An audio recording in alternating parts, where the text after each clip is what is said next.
ఆరెమిల్లి Radhakrishna computer సైన్స్లో masters పూర్తి చేసి అనంతరం 18 సంవత్సరాల పాటు సింగపూర్లో ఉద్యోగం చేశారు. 2013లో తిరిగి స్వదేశం చేరుకుని సమైక్యాంధ్ర ఉద్యమంలో చురుగ్గా పాల్గొన్నాడు. ఆ సమయంలో రాధాకృష్ణకి రాజకీయాలపై ఆసక్తి కలిగిందంటారు ఆయన అనుచరులు, స్నేహితులు. 2014లో తెలుగుదేశం పార్టీ నుంచి రాజకీయ అరంగేట్రం చేసిన ఆరెమిల్లి రాధాకృష్ణ తొలి ప్రయత్నంలోనే విజయం సాధించారు. 2024 ఎన్నికల్లో ఏకంగా మంత్రిని ఓడించి భారీ మెజారిటీతో గెలిచిన రాధాకృష్ణ నియోజకవర్గాన్ని అభివృద్ధి పథంలో నడిపిస్తున్నారా? Watch this story.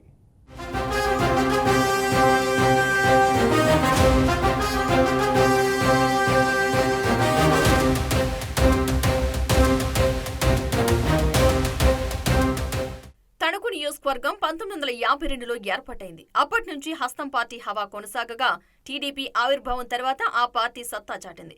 తణుకు నియోజకవర్గంలో ప్రజలు ఎంతో రాజకీయ చైతన్యం కలిగిన వారు.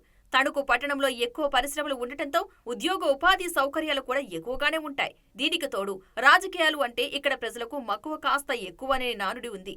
2014లో టీడీపీ నుంచి రాజకీయ అరంగేట్రం చేసిన ఆరెమిల్లి రాధాకృష్ణ 2014 ఎన్నికల్లో తణుకు నుంచి టీడీపీ అభ్యర్థిగా పోటీ చేసి వైసీపీ అభ్యర్థి చీలా రాధాకృష్ణపై 30,948 ఓట్ల మెజార్టీతో గెలిచి తొలిసారి ఎమ్మెల్యేగా అసెంబ్లీలో అడుగుపెట్టారు.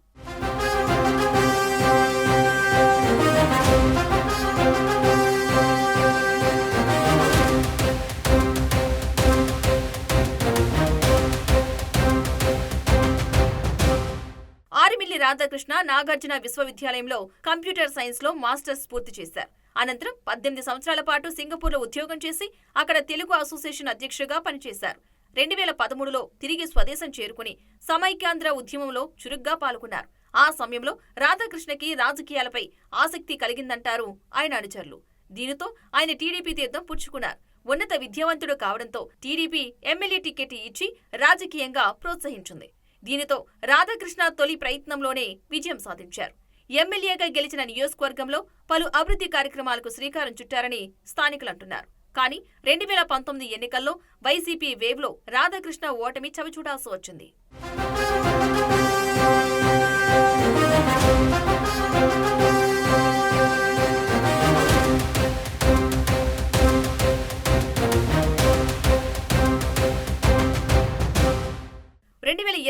ఎన్నికల్లో మరోసారి ఎమ్మెల్యేగా పోటీ చేసి విజయం సాధించారు. రాధాకృష్ణ ఎమ్మెల్యేగా గెలిచిన ప్రతిసారి పార్టీ అధికారంలోకి రావడం ఆయనకు కలిసొచ్చే అంశం అని చెప్పవచ్చు.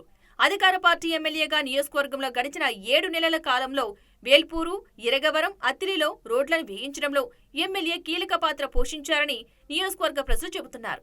ఉదయం 7 గంటల నుంచి ప్రజలకు అందుబాటులో ఉంటూ ప్రజా సమస్యలు తీర్చడంలో ఆయన జిల్లాలోనే ముందు వరుసలో ఉంటారని తణుకు పట్టణంలో వినిపిస్తున్న మాట. తణుకు పట్టణంలో ప్రధాన సమస్యలైన డ్రైనేజీ వ్యవస్థను బాగు చేయడమే కాకుండా డ్రింకింగ్ వాటర్ సమస్య కూడా పరిష్కారం చేయడంలో ఎమ్మెల్యే చొరవ చూపారని నియోజకవర్గంలో టాక్ ఉంది. తణుకు పట్టణాన్ని శానిటేషన్ లోను గ్రీన్ తణుకు, క్లీన్ తణుకుగా తీర్చిదిద్దాలని ఆయన ఎక్కడైతే 4 సంవత్సరాల నుంచి పేరుపోయినట్టు డ్రైనేజీలన్నీ కూడా శుభ్రం చేయించి ఒక 80% పూర్తయింది. ఇంకా సాటిస్ఫై కాదు, ఇంకా పూర్తి చేసి అలాగే ఇటీవల డస్ట్బిన్లు తర్వాత దానికి సంబంధించినటువంటి పుష్కాట్లని కూడా ఇంటింటికి వెళ్ళి చెత్త సేకరించి చెత్త పన్ను రద్దు చేయడం, అది ప్రజలకు భారం కాకుండా చేయడంతో పాటు ప్రజల ఆరోగ్యం మెరుగుపరచడానికి ప్రాథమిక చర్య తీసుకున్నారు. ఏదైతే సుమారు 4 కోట్ల రూపాయలతో తణుకుపట్లలో మొత్తం నియోజక లెవెల్లో 250 కోట్ల రూపాయలు అభివృద్ధి పనులు ఉపాధి హామీతో పవన్ కళ్యాణ్ యొక్క సహకారంతో, మోదీ గారి యొక్క నిధులు సేకరింపుతో, చంద్రబాబు గారి సహకారంతో, ప్రత్యేకంగా లోకేష్ గారి యొక్క ఆశీస్సులతో ఈ నియోజకవర్గాన్ని ఒక మోడల్గా గతంలో ఆయన 2014-19లో ఏదైతే రాష్ట్ర స్థాయిలో ఉత్తమ ఎమ్మెల్యేగా 4 సార్లు ఎన్నికయ్యారో ఆ స్థాయిని అందుకోవడం కోసం ఇప్పటి నుంచి ఆయన ఎక్కిన మన్నారి నుంచే పనిచేయడం మొదలెట్టారు. విద్య, వైద్య, ఆరోగ్య అన్ని రంగాల్లో కూడా మౌలిక వసతులు ఏర్పరచడంలో ప్రజల కోసం నిత్యం ప్రతి ప్రాంతానికి వెళ్తున్నాడు. అందులో ఉదాహరణగా మనకి ఏరియా ఆసుపత్రి మౌలిక వసతులు పూర్తి కావాలి.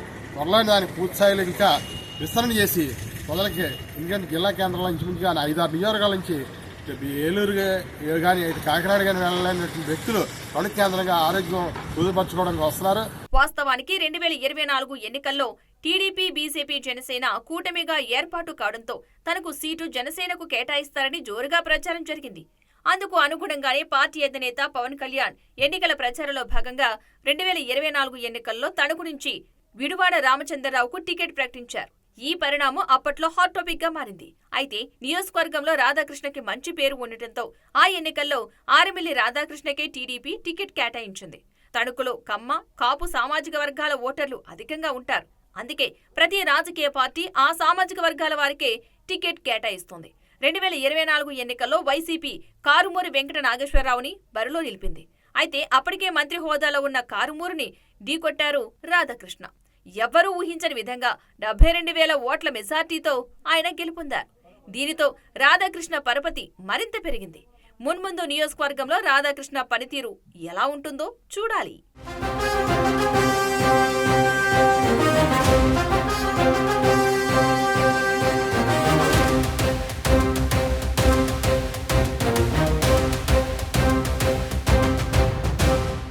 తణుకులో సిట్టింగ్ ఎమ్మెల్యేగా మంత్రిగా ఉన్న కారుమూరిని కాదని రాధాకృష్ణని ఎన్నుకుంటే ఆయన వ్యవహార శైలి రోజు రోజుకి మారుతోందని నియోజకవర్గ ప్రజలు ఎందుకంటున్నారు? ఆయన కేవలం ఓ వర్గానికి మాత్రమే కొమ్ము కాస్తున్నారని, వారికి మాత్రమే పనులు చేస్తున్నారని నియోజకవర్గం ప్రజలు ఎందుకు విమర్శలు చేస్తున్నారు? మద్యం సిండికేట్లో ఎమ్మెల్యేకి 20% ట్యాక్స్ కట్టాల్సిందేనా? ఇంతకీ రాధాకృష్ణ గురించి నియోజకవర్గం ప్రజలు ఏమనుకుంటున్నారు? Watch this story.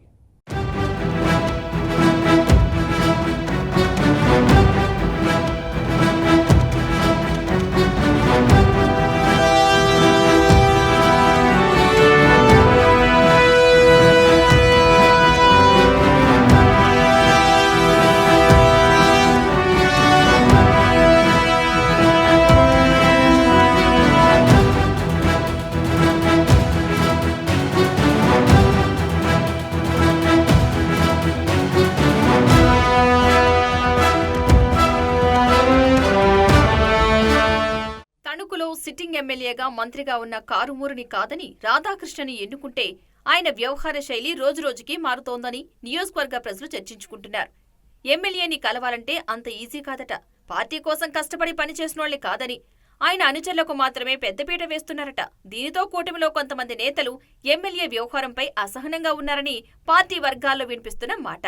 అవసరం కోసం ఎమ్మెల్యే ఆఫీస్ మెట్లెక్కితే మెట్ల దగ్గరే పడిగాపులు కాయాల్సిన పరిస్థితి నెలకొందట తణుకులో. ఇందుకోసమేనా ఎమ్మెల్యేని భారీ మెజార్టీతో గెలిపించుకుంది అని సొంత పార్టీ నేతలే అసహనం వ్యక్తం చేస్తున్నారు.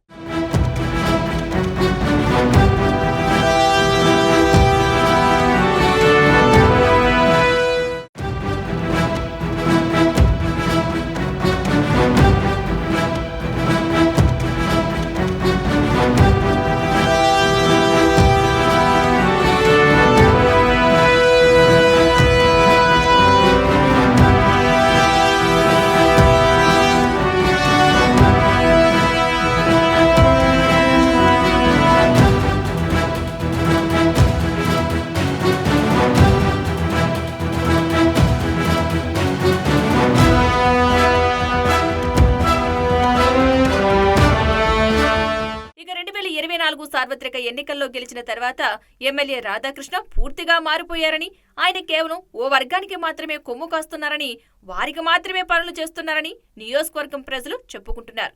నియోజకవర్గంలో పోలీసులను పూర్తిగా తన కనుసన్నల్లో ఉంచుకుంటూ ఎమ్మెల్యే పోలీస్ బాస్ గా వ్యవహరిస్తున్నారని తణుకు ప్రజలు చెబుతున్న మాట.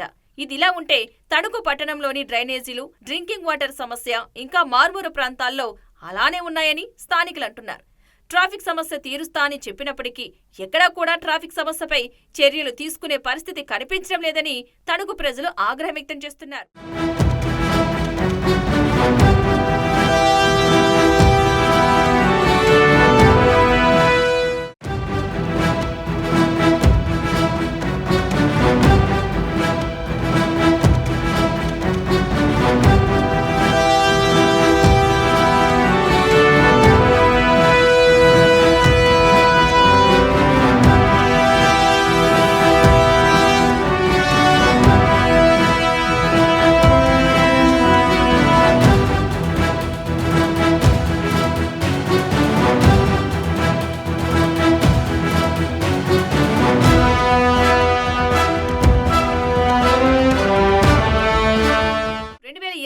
ఎన్నికలకు ముందు తణుకు నియోజకవర్గానికి ప్రత్యేక మేనిఫెస్టో ప్రకటించిన రాధాకృష్ణ గెలిచాక ఆ మేనిఫెస్టోని పక్కన పెట్టారని స్థానికుల నుంచి వినిపిస్తున్న మాట.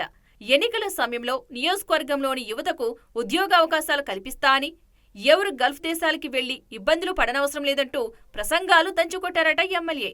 ఇప్పుడు ఆ ఊసే లేదని నిరుద్యోగ యువత ఆగ్రహం వ్యక్తం చేస్తున్నారు. రాష్ట్ర ప్రభుత్వం తీసుకొచ్చిన నూతన మద్యం పాలసీ నేపథ్యంలో మద్యం షాపు దక్కించుకున్న వారు ఎమ్మెల్యేకు 20% షేర్ ఇవ్వాలని హుకుం జారీ చేశారట.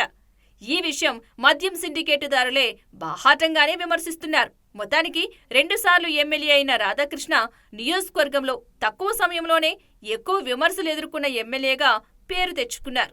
ఎమ్మెల్యే ఇప్పుడైనా నియోజకవర్గం అభివృద్ధిపై, యువత ఉద్యోగావకాశాలపై దృష్టి పెట్టాలని నియోజకవర్గం ప్రజలు కోరుకుంటున్నారు. మరి ఎమ్మెల్యే వ్యవహార శైలి మార్చుకుంటారో లేదో చూడాలి.